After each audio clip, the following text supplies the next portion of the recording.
அடியே இப்ப என்னடி செய்யறது? நீ வச்ச மீன் குழம்ப ஒன்னாலேயே குடிக்க முடியாது. இப்படியாம்மா பார்த்து மீன் வாங்குவ? இனிமே நீ மீன் வாங்குற, மீன் குழம்பு வைக்கிறேன்னு அடுப்படி பக்கம் போ. அப்புறம் இருக்கு உனக்கு. மீன் வாங்குறாங்களா? மீன் பாரு, என்னைக்கும் இல்லாம அண்ணன் வந்திருக்கு மத்தியான நேரத்துக்கு. 2 வாய் அதுக்கு சோறு போட்டு நல்லா பல்ல அனுப்ப முடியுதா? இப்படியா பண்ணி வைப்ப? இனிமே மார்க்கெட்டுக்கு போய் நானே மீன் வாங்கிட்டு வந்து நானே உரசி கிரசி கழுவி வச்சுக்கிறேன். குழம்பு வச்சுக்கிறேன். நீ எதுலையும் தலையிடாத, சரியா? சரிடி. ஐயா சுப்பிரமணி, ரொம்ப சிரமப்படாதியம்மா. நான் வீட்டுக்கு கிளம்புறேன். கூப்பிட்டீலேங்கிறதுக்காண்டி பார்த்துட்டு போகலான்னு தான் வந்தேன். அண்ணே, மைனியும் இன்னைக்கு திருக்க மீன் தான் வாங்கியிருக்காங்களாம். மைனி கையால் மீன் குழம்பு சாப்பிட்டு எம்பிட்டு நாள் ஆச்சு. எங்கள் அண்ணனுக்காகவே ஆசையாக சமைச்சு வச்சுருப்பாங்க. கல்யாணம் ஆன புதுசுல எல்லாம் உனக்கு திருக்க மீன் தான் பிடிக்கும், அதில் தான் முள் இருக்காதேன்னு வாரத்தில் 2 நாளாவது திருக்க மீனை வாங்கி மைனி குழம்பு வச்சு உனக்கு கொடுத்துரும். இப்போவும் அந்த பாசம் அப்படியே இருக்கு போல் இருக்கே.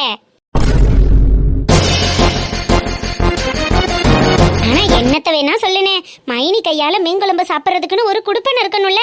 அவங்க கையை மீன் குழம்பு ருசியெல்லாம் வேற லெவல்ல இருக்கும். என்ன பண்றது, நாளா எம்பிட்டு வச்சாலும் எனக்கு அந்த பக்குவமும் வரமாட்டேங்குது, அந்த கைமணமும் வரமாட்டேங்குது. நீ போய் இன்னைக்கு திருக்க மீன் குழம்ப மைனி கையால சாப்பிடு. அம்மாவை இன்னொரு நாளைக்கு நல்லா வைக்க சொல்லி. இல்ல நானே இன்னொரு நாளைக்கு நல்லா வச்சு உன்னை கூப்பிடுறேன். இல்ல, நான் ஒன்றும் சோத்துக்கு இல்லாம திண்டுட்டு போவோமேன்னு வரல. அம்மா கூப்பிட்டாங்களேங்கிறதுக்காகத்தான் வந்தேன். நான் போயிட்டு வரேன்.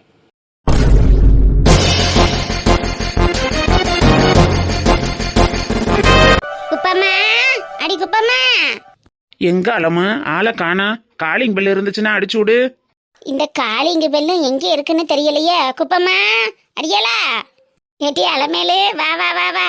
எங்க அண்ணனும் சேர்ந்து வந்திருக்காங்க. வாங்க 2 பேரும் உள்ள வாங்க. ஐயா வாசலே நிக்கிறிய? என்னடி கொல்ல பக்கத்துல நின்றியாக்க? ரொம்ப நேரமா கத்திக்கிட்டே இருக்கேன், ஆளை காணா. ஆமா ஆமாடி, இந்த தென்னங்கண்டுக்கெல்லாம் தண்ணி பாய்ச்சாம கிடந்துச்சு, அதான் போய் தண்ணி பாய்ச்சி விட்டுக்கிட்டு இருந்தேன். வாங்க உள்ள வாங்க அண்ணே, வாங்க உள்ள வாங்க. அந்த வாரம் முடிக்குப்போமா. அண்ணன் இருக்காரா? டவுசர் அண்ணே உள்ளதே இருக்காக. வாடியே, இந்தாங்கண்ணே தண்ணி குடிங்க. ரொம்ப நன்றிப்பா. பாப்பாவுக்கு கல்யாணம் வச்சிருக்கோம்ல, அதான் பத்திரிக்கை ஊர் தலைவரான டவுசர் வீட்டுக்கு கொடுத்துட்டு போகலாமேன்னு வந்தான். எங்க ஆளை காணமே? ஏலே பெருமாளு, வாடா வாடா. வாங்கண்ணே உட்காருங்க, வாங்க. இருக்கட்டும்ப்பா, நீ இரு. என்னப்பா டவுசரு, அந்த காலத்துல இருந்து இந்த காலம் வரைக்கும் உன்னைய பாக்குறதுக்கு ஒரே டிமாண்டாவில் இருக்கு. கலெக்டரை பாக்குறதுனா கூட உத்தரவு கிடைச்சிரும் போல, இந்த ஊர் தலைவரை பாக்குறதுக்குள்ள உத்தரவு கிடைக்க மாட்டேங்குது. ஆமா, அப்புறம் பின்ன அதுக்கு தக்கன வேலை இருக்குல்ல. என்ன விசேஷம்? பத்திரிக்கைய தட்டு தம்பளத்தோட வந்திருக்கிய? எல்லாம் உங்க பேத்தி அம்சா கல்யாணம் தானே. அவ கல்யாணத்தை நீங்க முன்னாடி நின்று சீரன் சிறப்புமா நல்லபடியா நடத்தி கொடுக்கணும். ஊர் தலைவர் உங்களுக்குத்தான் முறை மரியாதை கொடுக்கணுமேனு பத்திரிக்கை உங்களுக்கு கொடுக்க வந்திருக்கான். நல்லபடியா உங்க பேத்தி கல்யாணத்துக்கு வந்து ஆசீர்வாதம் பண்ணிட்டு போங்க. அதெல்லாம் நீங்க சொல்லித்தானே. என் பேத்தி அம்சாவுக்கு என்னைக்கு கல்யாணம் வரும்னு காத்துக்கிட்டு தானே இருந்தான். எல்லா வேலையிலேயே ஆளுக்கு பாதியா பிரிச்சு கொடுங்க, எல்லாரும் சேர்ந்து செய்வான். தாந்தேம் பார்க்கணும் இழுத்து போட்டுக்கிட்டு பார்த்துக்கிட்டு கிடக்காதிய. ஆளும் பேருமா ஊர் மக்கள்கிட்ட சொல்லுவோம். ஆளுக்கு ஒரு வேலையா பார்த்து புள்ள கல்யாணத்தை சிறப்பா செஞ்சு முடிப்பான். இருக்கட்டும்னே, நீங்க சொன்னதே எங்களுக்கு போதுமே. எங்க அண்ணன் வந்து முன்னாடி நிக்காமலா இருப்பீரு. ஆனா மாப்பிள்ளை வீட்டாளுக்கு வேலையை குறைக்கணும், வேலை சுமைய குறைக்கணும்னு எல்லாத்தையும் என்னமோ காண்டாக்டா பேசி விட்டுட்டாங்களாம். இன்னும் 4-5 நாளைத்தான் இருக்கு கல்யாணத்துக்கு. நம்மளால எதையும் இழுத்து போட்டு பார்க்க முடியாது. பந்தி வைக்கிறதுல இருந்து பந்தக்கால் நடுற வரைக்கும் கான்ட்ராக்டர் பேசி விட்டுட்டாங்களாம்ல. அதனால எங்களுக்கு வேலை சுமை குறைய போச்சு. அடுத்தடுத்து விருந்துன்னு வைக்கல, எல்லாரும் சேர்ந்து சமாளிச்சு போடுவான். அது சரி. டவுனுக்கார மாப்பிள்ளையை கண்டு கான்ட்ராக்டரா பேசிட்டாங்களாக்க? ஆமாண்ணே, அதுலயும் நம்மளுக்கு 4 பத்தாவது பத்தியில. அதனால அவங்களே எல்லா பொறுப்பையும் ஏத்துக்கிறோம்னு சொல்லிட்டாங்க. பத்திரிக்கை கூட 2 வீட்டார் அழைப்புன்னு அவங்க தான் அடிச்சு கொண்டு வந்து நம்மளுக்கு கொடுத்தாங்க.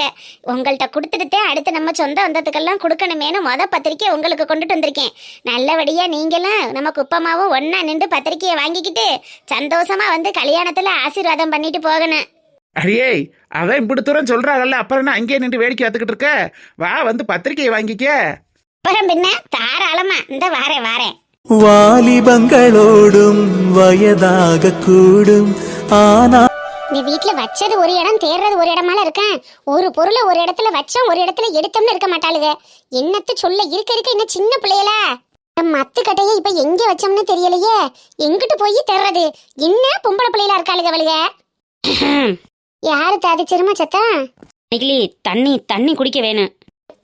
அந்தா இருக்கு பானை, இந்தா இருக்கு செம்பு. இங்கனக்குள்ள வந்தவங்களுக்கு இதை அள்ளி குடிக்க தெரியாது. அது ஒரு ஆளை அள்ளி கையில வேற கொடுக்கணுமாக்கும். ரொம்ப தேவை வாரு. அடுப்படிக்குள்ள நுழைஞ்சவங்களுக்கு அள்ளி குடிக்க எம்பிட்டு நேரம் ஆகும்? அன்னைக்கிளி ஒன்னத்தன் தாகமா இருக்கு, ஒரு செம்பு தண்ணி எலி கொடு. முடியுமா முடியாதா? அது சரி, என்ன இம்புட்டு கடுப்பா இருக்கு என்னவா? இந்தாங்க. என்ன வானம் மேகமூட்டமா மந்தாரமா இருக்கு. புணு புணுன்னு தூத்த வேற பெஞ்சுக்கிட்டு இருக்கு. பச்சை தண்ணியை இந்த மனுஷன் என்ன இம்புட்டு பண்றாரு? பசியில குடிக்கிறாரா இல்ல தாகத்துல குடிக்கிறாரா? இந்தாப்பா. என்ன சின்ன மனுஷனுக்கு எப்போதும் போல முகத்துல செழிப்பு இல்ல. ஏதாவது வம்பு கட்டுறதுக்காகவே அது இதுன்னு வந்து என்னத்தையாவது பேசணுமேன்னு பேசிக்கிட்டு இருப்பாங்க. இப்ப என்னடானா மடமடன்னு ஒரு செம்பு தண்ணியை ஒருமிக்க குடிச்சுப்புட்டு ஓடுறாரு. மூஞ்சியும் என்னமோ கணக்கா சோந்தாப்புல இருக்கு. என்னவா இருக்கு? அன்னைக்கு குலதெய்வம் கோயிலுக்கு என்ன கூட்டிட்டு போகல, சரி. என்னையும் என் பொண்டாட்டி உள்ளேயும் ஒதுக்கணுமேனு ஒதுக்கிட்டாங்க. இன்னைக்கு ஒரு சாப்பாட்டு விஷயத்துல கூட என்ன சிங்காரிச்சு மூக்கறுத்த கதையை அறுத்துக்கிட்டு இருக்காங்கன்னா அப்ப என்ன ஒரு ஏத்தத்தை சொல்ல. அந்த வெறும் பைய வீணா போனவன், அவனுக்கு கொடுக்குற மரியாதை கூட அந்த வீட்டுல எனக்கு இல்லைல. அப்ப நான் பிறந்த மையன்னு இந்த வீட்டுல என்னத்துக்கு இருக்கனே? இனிமே என்னத்துக்கு அந்த வீட்டு பக்கம் போகணும்? உழைப்புனா என்னன்னு தெரியாம உட்காந்து ஓசி சோறு திங்கிறவனுக்கு அம்பிட்டு மரியாதை. பெத்த மையன் எனக்கு மரியாதை இல்லையில அந்த வீட்டில். நானும் இம்பிட்டு நாள் ஆத்தாடி ஆத்தா வேணும், தங்கச்சி வேணும், குடும்பம் வேணும்னு நினைச்சதுக்கு நல்லால என்ன படுத்துறாளுக. இம்பிட்டு நாள் அது தெரியாம அன்னைக்கிலேயே போட்டு நான் பாடா படுத்திக்கிட்டு இருந்திருக்கனே. மிம்மி, எட்டி சாப்பாடு ரெடி ஆயிடுச்சு, சாப்பிட வாங்கட்டி. இங்க என்ன இந்த மனுஷன் இன்னி நேரத்துல வந்து இப்படி படுத்திருக்காரு? வேலை இல்லைன்னா கூட இந்த மாதிரி வந்து படுத்து நான் ஒரு நாளும் பார்க்கலையே. என்ன வந்து தண்ணி குடிச்ச தோரணையும் சரியில்லை, இப்படி படுத்து கிடக்கிற தோரணையும் சரியில்லாமல இருக்கு. என்ன விவரம்னு ஒன்றும் புரியல. என்னம்மா எட்டி அக்கா எங்க? சாப்பாடு ரெடி ஆயிடுச்சு, வந்து சாப்பிட வேண்டியதானே? உட்காந்து படிச்சுக்கிட்டே இருக்காமா, நாளைக்கு லீவு தானே. லீவுன்னா படுத்து தூங்கிடணுமாக்கே. 12வது பப்ளிக்கு பரிச்சை எழுத போறவ அவ உட்காந்து படிக்கிட்டே, நான் சோறு ஓட்டு கொடுக்குறேன். அக்காட்ட கொண்டு அவனுக்குள்ள கொடுத்து தண்ணி எலி கொண்டு வரியா? அம்மா அவளை வந்து சாப்பிட சொல்லுமா. அவ இருக்கிற இடத்துக்கெல்லாம் என்னால போட்டு கொண்டு போக முடியாது. அவ பெரிய மகாராணி, அவளுக்கு நான் போட்டுட்டு போகணுமாக்கும். எட்டி படிக்கிறாள் டீ, கொண்டு போய் கொடுத்தாத்தான் என்ன? அக்கா தானே. நாளைக்கு ஃபுல் டே லீவு தாம்மா அவளுக்கு. வந்து சாப்பிட்ற 10 நிமிஷத்துல அவளோட படிப்பு ஒன்றும் கெட்டு போயிடாது. வந்து சாப்பிட சொல்லுங்க. என்னாலெல்லாம் போக முடியாதே. இல்லையே பரு பிள்ளைய, ஏன் தான் இப்படி எதிரும் புரியுமா தெரியலையோ தெரியலம் டீ. நீங்கெல்லாம் ஒண்ணுக்கு ஒண்ணு நாளை பின்ன எப்படித்தான் ஒத்துமையா இருந்து பார்க்க போறீங்களோ தெரியலையே. ஆமா, உங்க அப்புக்காரு என்ன இன்னி நேரத்துல உறக்கம் எடுத்திருக்காரு? என்ன விவரம் டீ? டயர்டா இருந்திருக்கும், படுத்திருப்பாங்க. இது எம்பிட்டோ வேலை பார்த்துட்டு வந்தாலும் இப்படி பகல்ல வந்து மனுஷன் படுத்தது இல்லையே. அதனால தானே கேட்கறேன், உடம்புக்கு எதுவும் முடியலையோ? அம்மா உனக்கு வேணும்னா நீனே கேட்க வேண்டியதானம்மா. என்ன ஏமா போட்டு டார்ச்சர் பண்ற? அப்பாக்கு டயர்டா இருந்திருக்கும், படுத்திருப்பாங்க. நீ வந்து சோறு போடுமா. மீன் குழம்பு வாசனை ஆளை இழுக்குது. உனக்கு இழுத்துரும் டீ. உன்னை எத்தக்கித்தான் தலையில வச்சுக்கிட்டு ஆடிக்கிட்டு தெரியுறாரு. ஆனா அவங்களுக்கு ஒண்ணு நீ போய் கேட்ட மாட்டியே. அவ்வளவு அக்கறை இருந்துச்சுன்னா நீனே கேட்க வேண்டியதானே. அக்கறையும் இல்ல இக்கறையும் இல்ல, ஏதோ படுத்திருக்காரேன்னு கேட்டேன். சரி சரி வா, நீ வந்து சாப்பிடு. அப்பா உனக்கு அப்பா மேல அக்கறை இல்ல அப்படித்தானம்மா? அக்கறையும் இல்ல இக்கறையும் இல்ல. ஏன் மேல யார் இந்த வீட்டுல அக்கறை பட்டுக்கிட்டு இருக்கா? நான் மட்டும் அக்கறை படுறதுக்கு? என்னைய எல்லாரும் தண்ணி தெளிச்சு அம்போன்னு தானே விட்டுருக்காங்க. ஏன் சுயமரியாதையை காப்பாத்துறதுக்காக நான் ஓடி ஓடி உழைச்சி என் பிள்ளைகளுக்கு 10 ரூபா சேர்த்துக்கிட்டு இருக்கேன். யாருக்கிட்டையும் போய் 10 ரூபா காசுக்கு நிக்க கூடாதுன்னு 10 பாத்திரம் தேய்ச்சி 10 வீட்டுல இட்லி சுட்டு கொடுத்து நான் பொழைச்சிக்கிட்டு இருக்கேன். இந்த பொழப்பு எனக்கு போதும். அக்கறைப்பட்டு அனுபவிச்சதெல்லாம் பத்தாம கிடக்கு. தள்ளுமுட்டிங்கிட்டு வந்து சோத்த போட்டு தின்னுவா. சரி சரி, சீக்கிரம் வந்து சோத்த போடுமா, வயிற்று பசிக்குது. புள்ள ஏட்டி நீலா, பொம்பளை பிள்ளைனா கொஞ்சமாவது பாச நேச வேணா? புள்ளையா முகர கட்டையா 24 மணி நேரமும் திங்கிறதுலயே குறியாரு. வா. அம்மா எதுக்கு இப்ப சம்பந்தம் இல்லாம என் மேல கோவப்படுது? அப்பா தூங்குறதுக்காக கோவப்படுதா இல்ல அப்பா எதுக்கு தூங்குறாங்கன்னு தெரியாம கோவப்படுதா? எது எப்படியோ நமக்கு சாப்பாடு தாப்பா முக்கியம். நமக்கும் பசிக்கும்ல, சாப்பிடணும்ல. ஹலோ, நயன்தாரா கேக்குதா? கேக்குதம்சா, சொல்லுடி. என்னடி இன்டர்வியூ வந்து 3 மாசம் ஆயிடுச்சு, அதுக்கப்புறம் என்ன ஏதுன்னு எதுவுமே சொல்லாம இருக்க? மேடம் கிட்ட நான் உனக்காக ரெக்கமெண்ட் பண்ணி அந்த வேலையை வாங்கினேன். ஆனா நீ என்னடான்னா அசால்ட்டா இருக்கியே. எப்போ வந்து ஜாயின் பண்ண போற? வரணும் வரணும் அம்சா, எப்படியும் இந்த வாரத்துல கேட்டு பாக்குறேன். கேட்டு பாக்குறியா? எனக்கு ஒன்றும் புரியல. யார்கிட்ட கேட்கணும்? இல்ல எல்லார்கிட்டையும் வீட்டுல கேட்கணும்ல. என்ன இப்ப போய் எல்லார்கிட்டையும் கேட்கணுங்கிற?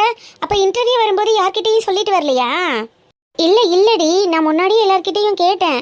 ஆனால் அவங்களுக்கு அந்த டைமில் கொஞ்சம் விருப்பம் இல்லாமல் இருந்தது. நான் வீட்டில் உள்ளவங்களுக்கு தெரியாமல் தான் இன்டர்வியூ அட்டன் பண்ணேன். ஆனால் உங்கள் அண்ணனுக்கு தெரியும்.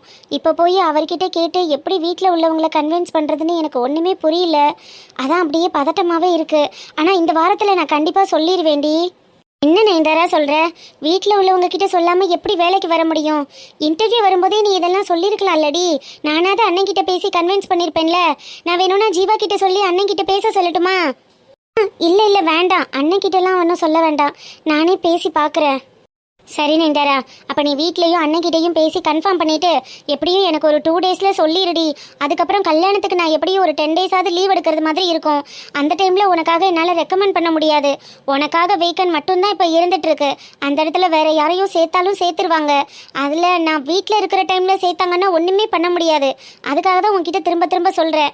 ப்ளீஸ், ஆஃபீஸ்க்கு இன்னும் 2 நாள் தான் வருவேன். அந்த 2 நாளுக்குள்ளே கன்ஃபார்ம் பண்ணி சொல்லிடுறியா? ஓகேடி அம்சா, நான் சொல்லிடுறேன். அம்சவேணி, சார். உங்களை மேடம் கூப்பிடுறாங்க. அதோ வரேன் சார். இந்தரா, நான் ஆஃபீஸ்க்கு வந்துட்டேன். டிஎல் கூப்பிடுறாங்களாம். நான் போயிட்டு கொஞ்சம் லேட் ஆகும். நீ என்னன்னு எனக்கு பார்த்துட்டு கால் பண்ண, இல்லைன்னா ஒரு மெசேஜாவது போடு.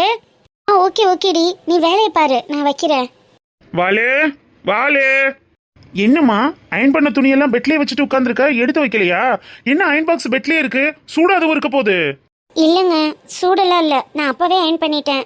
சரி, அப்பவே அயன் பண்ணதையும் இங்கே வச்சிருக்க. அது பாட்டுக்கு பிளக் ஏதாவது சொருகி இருந்து வேதா வந்துட்டா என்ன ஆயிருக்கும்? நீனே அஜாக்கிரதைனால கை வச்சுட்டேன்னா என்ன ஆகும்? அப்பப்ப வேலையை முடிச்சிட்டீங்கன்னா எடுத்து வச்சிட வேண்டியதானே? துணியெல்லாம் கபோர்ட்ல வைக்காம அப்படியே வச்சிருக்க. என்ன பண்ணிட்டு இருக்க? ஏன் ஒரு மாதிரி இருக்க? நயன்தாரா, ஒன்னதான் கேக்குறேன், ஏன் இப்படி இருக்க? என்னங்க, நான் உங்ககிட்ட ஒரு விஷயம் பேசணும்னு சொன்னேன்ல. அட ஆமா, நான் தான் மறந்தே போயிட்டேன் பத்தியா. அம்மா, என்ன விஷயம்னு சொல்லு. இல்லை, புதுசாக ஒன்றும் இல்லை, முன்னாடியே தெரிஞ்ச விஷயம்தான். எப்படி சொல்கிறதுன்னு தான் தெரியாமல் உட்காந்துட்டு இருக்கேன். நயன்தாரா, சொல்லு, என்ன விஷயம்? நயன்தாரா. அத்தை, கொஞ்சம் ஹால் வரைக்கும் வந்துட்டு போடா கண்ணு. மாத்திரை எங்கே வச்சேன்னு தெரியல. இதோ வரேன் அத்தை. என்னடி, என்ன விஷயம்னு சொல்லிட்டு போ. கொஞ்ச நேரம் வெயிட் பண்ணுங்க, அத்தைக்கு டேப்லெட் எடுத்து கொடுத்துட்டு வந்துடுறேன். விக்கி. அதோ வரேம்மா. என்னாச்சு இவளுக்கு? குட்டி போட்ட போன மாதிரி கிச்சனுக்கும் ரூமுக்கும் அங்கேயும் இங்கேயுமா சுத்திட்டு இருப்பா. இன்னைக்கு ஒரே இடத்துல உட்காந்து எதை யோசிச்சுட்டே இருக்கா. கேட்டாலும் சொல்ல மாட்டேங்கிறா. என்னவா இருக்கும்? சரி, போய் கேட்போம். அம்மா. ஆமாக்கா, வாம்மா. என்னம்மா, சாப்பிடலையம்மா? நேரம் ஆயிடுச்சுல. படிக்க வேண்டியது இருக்குமா, அதான். நாளைக்கு லீவு தானே மக்கா, படிக்கலாம். இந்த சோத்தை கொண்டு போய் உங்க அப்பாட்ட கொடுத்து சாப்பிட சொல்லும்டி. வந்ததுல இருந்து என்னமோ மாதிரி கட்டிலேயே படுத்து கிடக்காரு. அம்மா. இது என்ன 2 பேரும் ஒரு மாதிரி மாத்தி மாத்தி என்னை இப்படியே பாத்துக்கிட்டு இருக்கீல? என்ன பசியா இருக்கிறவங்க யாரா இருந்தாலும் சோத்தை போட்டு கொடுன்னு சொல்றது வழக்கம் தானே. போய் சாப்பிட சொல்லுங்க, போங்க. அம்மா, நடத்து. ஏடி, அவர் ஏதோ கோவத்துல இருக்கிற மாதிரி இருந்துச்சு. பச்சை தண்ணியை பழக்கன்னு குடிச்சுப்புட்டு பேசாம போய் படுத்துட்டாருங்கிறேன். எங்க என்ன நடந்துச்சோ? வெளியே தெரிய போறவங்க வந்து வீட்டுக்குள்ள நிம்மதியா 4 வாய் சோறு திண்டாத்தானே நல்லா இருக்கு. அதனாலதான் சொன்னேன், யாரா இருந்தாலும் அம்மா பசிக்கு சோறு ஓடத்தான் செய்வேன், கொண்டு போய் கொடுங்க. இதுல உங்க அப்பா என்ன விதி விலக்காக்க? அப்ப அடுத்தவங்க மாதிரி தான் சாப்பாடு கொடுக்குற என்னம்மா? ஆமா, அடுத்தவங்க மாதிரி தான் கொடுக்குறேன். இந்தா சாலையை பொரிச்சு திருக்க மீனை குழம்பு வச்சிருக்கேன். இதை கொண்டு போய் கொடுத்து சாப்பிட சொல்லு. திருக்க மீன் குழம்புலாம் நல்லா விரும்பி சாப்பிடுவாங்க. அப்பா மேல இவ்வளோ பாசம் வச்சுக்கிட்டு ஏமா வெளியில கோவமா இருக்கிற மாதிரி நடிக்கிற? நீனே கொண்டு போய் அப்பா கிட்ட கொடுத்து சாப்பிட சொல்லலாம்ல. அப்பாவும் ஹாப்பி ஆயிடுவாங்க, நீனும் சமாதானம் ஆயிடலாம்.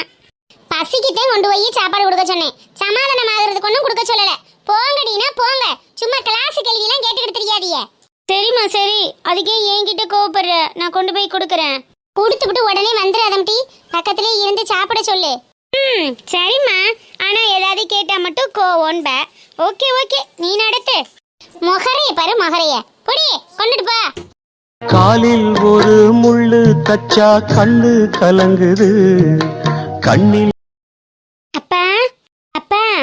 அம்மா, என்ன தனிமே? என்னம்மா?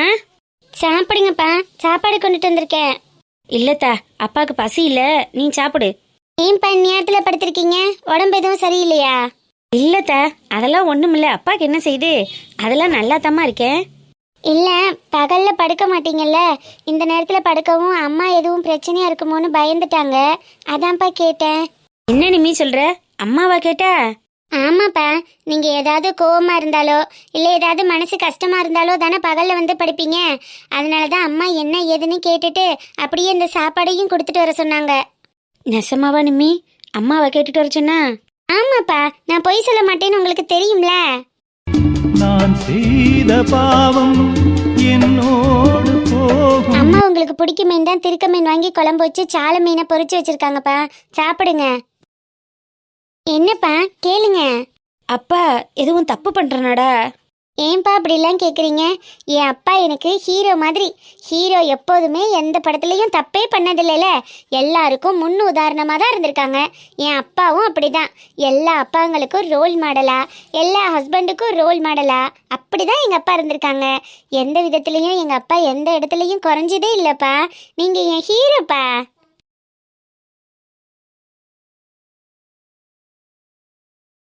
நான் ஒரு நல்ல அப்பனா நடந்துக்கிறேன்னு எனக்கு தெரியுது. ஆனால் உன் அம்மாவுக்கு நல்ல ஒரு புருஷனா நடந்துக்கிறனான்னு தான் எனக்கு தெரியல நிம்மி. அம்மாவை ரொம்ப கஷ்டப்படுத்திட்டனோ. ஆனால் அவள் என்ன நல்லா புரிஞ்சு வச்சிருக்கல்ல. நான் எந்த நேரத்தில் எப்படி இருப்பேன், நான் எப்படி இருந்தால் எனக்கு என்ன தோணும், எந்த நேரம் நான் எப்படி இருக்கும்போது எனக்கு என்ன தேவை, எல்லாமே அம்மா நல்லா புரிஞ்சு வச்சிருக்கல்ல நிம்மி. நான் தான் அம்மாவை புரிஞ்சிக்காம போயிட்டேன்லடா. உங்கள் என்னும் சோலையில் காதல் வாங்கி வந்தேன். அப்படிலாம் ஒன்றும் இல்லைப்பா. இப்போ எதுக்குப்பா அலறீங்க? நீங்கள் தானே சொல்லுவீங்க, மனுஷனாக பிறந்தா எல்லா நேரமும் எல்லா இடத்துலையும் எல்லாருக்கும் பிடிச்சது மாதிரி இருக்க முடியாது, ஏதோ ஒரு இடத்துல யாருக்காவது பிடிக்காம போகிறதுக்கும் வாய்ப்பு இருக்குது அப்படின்னு. நம்ம மனசாட்சிக்கு நம்ம உண்மையாக நடந்துக்கிட்டா போதும்ப்பா. நீங்கள் அப்பத்தாவுக்காக அம்மாவை சின்னதாக திட்டுனீங்க, அவ்வளோதானே. அம்மா அதெல்லாம் ஒன்றும் பெருசாக எடுத்துக்க மாட்டாங்கப்பா. ஒன்றும் பிரச்சனை இல்லை. நீங்கள் அம்மா கிட்ட பேசிட்டா எல்லாமே சரியாயிடும். வேறென்ன எல்லாமே நான் செஞ்ச பாவம். அப்பா சாப்பிடுங்கப்பா. சாப்பிட்றேம்மா சாப்பிட்றேன். காயம் படும் வேளை காதல் மருந்தாகும்.